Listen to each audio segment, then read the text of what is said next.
4장 23장 44절부터 49절까지의 말씀입니다. 누가복음 23장 44절부터 49절까지의 말씀입니다.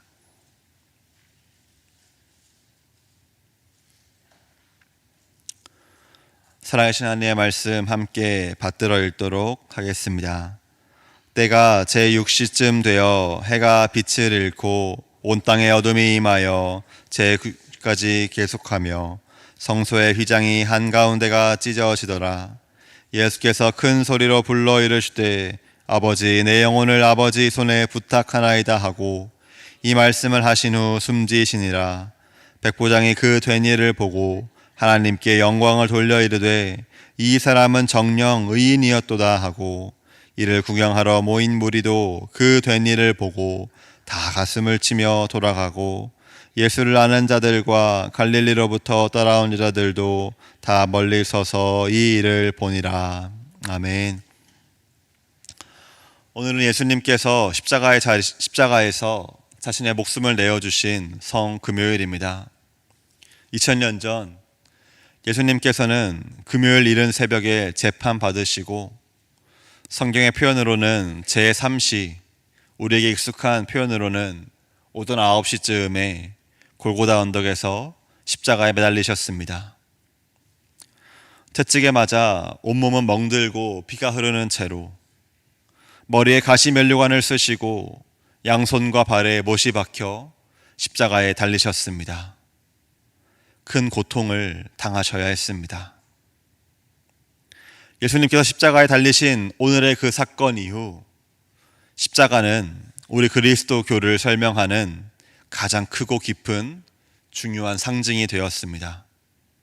오늘은 역전 또 변화라는 이 두 가지 키워드로 십자가에 담긴 그 깊은 의미를 함께 묵상하고자 합니다. 먼저 십자가에서 일어난 역전을 함께 나누기 원합니다. 원래 십자가는 로마인들과 유대인 모두에게 한 사람에게 내려질 수 있는 최악의 끔찍한 형벌이었습니다. 못 박히고 매달려 천천히 죽어가는 육체적 고통 때문에도 그랬지만 십자가형 자체에 담긴 의미 때문이기도 했습니다. 로마는 제국의 통치에 대항하거나 질서를 어지럽히는 노예나 반역자와 같은 큰 죄인에게만 십자가형을 선고하였습니다. 십자가형을 당한 사람은 모든 사회적 지위를 박탈당하고 명예와 존엄성을 박탈당했습니다. 당시 로마 사회에서는 명예가 목숨보다 더 중요한 가치였기 때문에 십자가에 매달린 사람은 모든 삶과 존재가 거부되고 지움당하는 것이었습니다. 십자가에 자신을 못 박으라는 말이 심각한 욕일 정도로 로마인들에게 십자가는 아무도 원하지 않는 자리였습니다. 유대인들은 하나님께서 모세를 통해 주신 율법을 엄격하게 지켰습니다. 하나님께서는 모세의 마지막 설교인 신명기를 통해 죽을 죄를 범한 자를 나무에 매달아 처형시키라 명령하시며 나무에 달린 자마다 하나님께 저주받은 자라고 말씀하였습니다. 그러면서 유대인들은 나무로 만든 십자가에 달린 자를 하나님께 버림받은 자, 하나님의 백성이 아닌 자로 여겼기 때문에 유대인들에게도 십자가는 아무도 원하지 않는 자리였습니다. 그 십자가형을 예수님께서 당하십니다.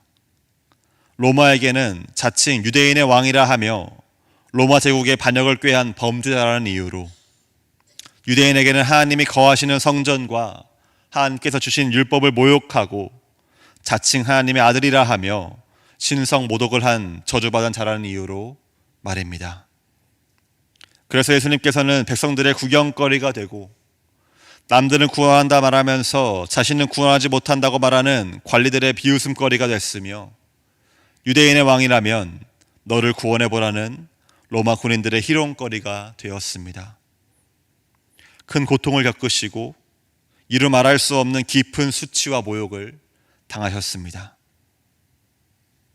그런데 이렇게 예수님께서 십자가에 달려 고통과 수치를 감당하고 계실 때에 이상한 일들이 일어납니다. 세상과 사람의 운명을 단번에 또 영원히 역전시키는 하나님의 행하심이었습니다. 44절과 45절 말씀 함께 읽겠습니다. 때가 제6시쯤 되어 해가 빛을 잃고 온 땅에 어둠이 임하여 제9시까지 계속하며 성소의 휘장이 한가운데가 찢어지더라. 아멘. 오후 12시부터 3시까지 하루 중 해가 가장 높이 떠요 가장 밝게 비춰야 하는 시간이건만 해는 빛을 잃어버리고 땅에는 어두움이 가득 찹니다. 하나님께서 창조하신 하늘과 땅의 모든 피조물들이 하나님의 아들이 큰 고통과 수치를 당하고 죽임당하심을 애통해합니다. 만물이 슬픔을 표현하므로 예수님을 향한 빌라도와 공회가 내린 불의한 재판의 판결이 한순간에 역전당하고 예수님은 하나님의 아들이심이 분명하게 드러나기 시작합니다. 그와 동시에 예루살렘 성전에 있는 휘장이 찢어집니다. 이 휘장은 성전에서 가장 중요한 곳, 거룩하신 하나님께서 임재해 머물고 계신다는 의미를 가진 거룩한 장소인 지성소를 가리고 있는 휘장이었습니다. 그래서 이 휘장은 하나님께 불순종한 대가로 하나님과 관계가 끊어진 사람이 함부로 하나님께 나아갔다가 목숨을 잃는 일을 막기 위한 보호장치이기도 하였지만 동시에 거룩한 하나님과 죄인인 사람 사이에 엄격한 단절을 보여주는 경고의 의미이기도 하였습니다. 그런데 이 휘장이 찢어지면서 1년에 한 번 대제사장이라는 특별한 사람만 들어갈 수 있던 지성소에 이제 누구나 들어갈 수 있게 되었습니다. 누구나 거룩하신 하나님 앞에 담대하게 나아갈 수 있게 되었습니다. 하나님 아버지의 뜻대로 하옵소서 기도하시고 기도하신 대로 모든 고난 감당하신 예수님께서는 큰 소리로 내 영혼을 하나님께 부탁드린다 말씀하시고 숨을 거두십니다. 끝까지 자신을 하나님 곁으로 이끌어 주시기를 기도하면서 스스로 생명을 포기하심으로 하나님께서 예수님에게 맡기신 모든 사명을 완수하십니다. 죄 없으신 하나님의 아들께서 세상의 모든 죄를 대속하시는 희생제물로서 드려졌기에 죄를 향한 하나님의 모든 진노 감당하시며 모든 문제를 단번에 해결하셨기에 오랫동안 끊어졌던 하나님과 사람 사이의 관계가 다시 온전하게 회복되었습니다. 십자가에서 죄와 사망의 권세가 예수님을 삼켜 승리한 것처럼 보였지만 오히려 죄는 완전히 힘을 잃어버리고 세상을 회복시켜 다시 하나님과 함께함 누리게 하겠다는 하나님의 계획이 완전히 이루어지는 역전이 일어났습니다. 누가는 십자가에서 일어난 역전, 즉 예수님께서 온전한 제물 되었을 때에 죽기까지 순종하심으로 세상을 회복하시는 하나님의 뜻이 이루어졌음을 밝혔을 때에 그 자리에서 있으며 일어난 모든 일을 본 사람들의 반응도 함께 기록하고 있습니다. 그 반응이 바로 두 번째 키워드인 변화입니다. 47절, 48절 말씀을 우리 함께 읽도록 하겠습니다. 백부장이 그 된 일을 보고 하나님께 영광을 돌려 이르되 이 사람은 정녕 의인이었도다 하고 이를 구경하러 모인 무리도 그 된 일을 보고 다 가슴을 치며 돌아가고. 아멘. 십자가 처형이 차질 없이 이루어지도록 책임지고 집행했던 백부장, 예수님의 죽음을 가장 가까이서 바라본 백부장은 예수님이 의인이었다고 고백합니다. 이 백부장은 아마도 지금까지 로마 제국의 평화를 지킨다는 명목으로 수많은 죄인들에게 십자가 처형을 수도 없이 집행했던 사람이었을 것입니다. 그런데 바로 그 백부장의 입에서 반역자라는 판결을 받고 방금 십자가에서 목숨을 잃은 예수님은 죄인이 아니라 의인이라는 고백이 나옵니다. 예수님은 죽을 만한 죄가 전혀 없으며 오히려 올바르고 정의로운 분이라는 고백이 흘러나옵니다. 이어서 로마와 황제의 영광과 충성을 바치는 말을 하는 대신 하나님께 영광을 돌리는 놀라운 변화가 일어납니다. 변화는 로마 사람이었던 백부장뿐만이 아니라 예수님을 십자가에 못 박으라고 외쳤던 구경하러 모인 모든 무리에게도 나타납니다. 그들은 가슴을 치면서 돌아갑니다. 하나님을 모독하던 죄인이 죽었으니 통쾌함 느끼며 돌아가야 마땅하건만, 기뻐해야 마땅하건만, 그들은 죄 없는 사람을 죽음으로 몰아갔다는 책임감을 느꼈기에 슬퍼하고 답답해하며 애통함을 품고 자리를 떠납니다. 이렇듯 십자가는 하나님께서 역사하신 장소요 순간이었으며 역전과 변화의 자리였습니다. 또한 십자가는 여전히 우리 모든 그리스도인에게도 역전과 변화를 일으킵니다. 먼저 정체성과 가치관의 역전이 일어납니다. 십자가를 믿음으로 받아들일 때 하나님의 은혜와 사랑 안에서 우리의 정체성은 죄인이 아니라 의인으로서 역전됩니다. 그리고 이 은혜와 사랑을 붙잡는 사람에게 예수님께서 걸어가신 십자가의 길, 고난과 죽음의 길은 더 이상 헛된 길이 아니라 의로운 길이요 올바른 길이며 모두가 걸어가야 할 승리의 길로 여겨지게 됩니다. 이런 가치관의 역전은 자연스럽게 행동의 변화로 이어지죠. 어떤 대가를 치르더라도 하나님의 뜻을 이루는 것을 가장 중요한 가치로 여기게 됩니다. 예수님이 그러셨던 것처럼 설령 그 길의 끝이 죽음이더라도 그 죽음을 통해 하나님의 뜻이 이루어질 수 있다면 만족하고 기뻐하며 담대히 마주할 수 있게 됩니다. 십자가에 못 박히신 예수 그리스도를 본받아 하나님을 위해 나의 권리와 능력을 기꺼이 내어주고 포기할 수 있게 됩니다.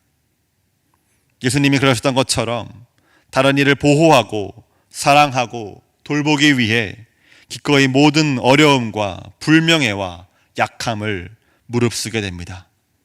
그래서 모든 사람이 구원에 이르기를 원하시는 하나님의 소원을 이루기를 꿈꾸며 이 꿈을 이루는 삶을 살게 됩니다.